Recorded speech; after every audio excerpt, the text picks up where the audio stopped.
So you were involved in, I guess, the kidnapping and murder of this girl, Maisha. Yeah. Yes. Okay. So now this is the second woman that you're responsible for killing.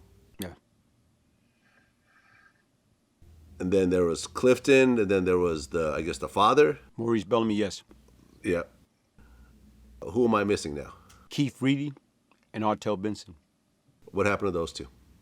Keith Reedy was part of the Allah Justice crew, and Allah Justice crew, they were responsible for throwing a firebomb in Fat Cat Mother House, and they were responsible for my one of my guys, Christopher Brothers, Hollywood being murdered. So that happened with, he was part of that. So when we was going to war, he was part of the count. Right. Now, the firebomb situation. Oh man. They, well, a war was happening, and someone threw a Molotov cocktail inside Fat Cat's mother's house. Yes. And in the process, a bunch of the family members got burned, but Fat Cat's sister, who I guess was in a wheelchair, couldn't get out of the house, and she died in the fire. Yeah. You look what you say. See, only one person. What wound up happening was during that period of time, I just left there. I left that place, Mama house, probably like 45 minutes to an hour ago.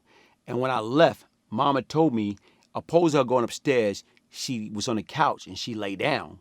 And as she lay down on the couch, and then next thing she knows, she heard something. Then she see that, the cocktail came through the house or whatever.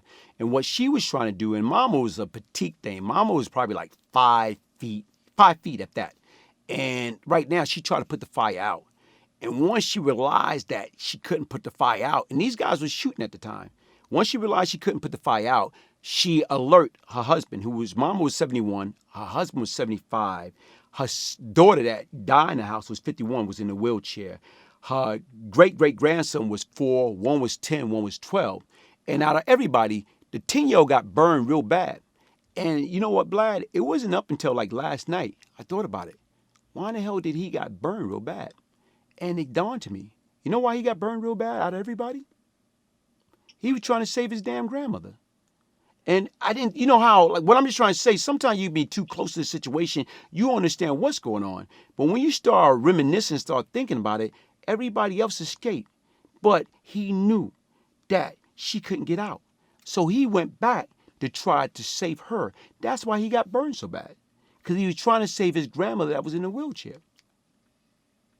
How did Fat Cat react to something this horrific happening? You know what? Like, honestly, calm. Very, very calm.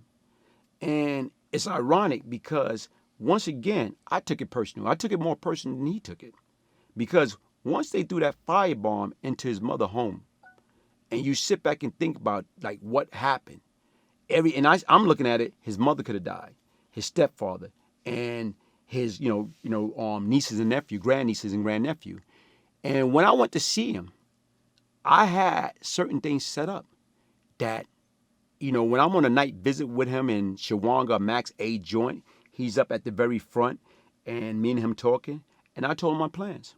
I said, look, at this particular time, I got my guys. They was dressed up as housing, New York City housing, FedEx, and UPS. And at this specific time, they would be going in to people's homes. And what they're going to do when they get into these homes, they're going to murder everybody. Father, mother, grandfather, kids, everything. And he told me no. Despite his sister was laid up in a casket, despite he could have lost his whole family.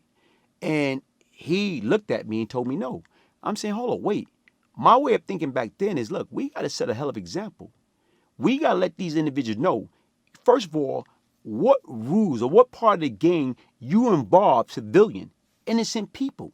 That's like a no-no. You don't involve innocent people in this. His mother didn't have nothing to do with this. His, step-pops, his, niece and nephew didn't have nothing to do with it.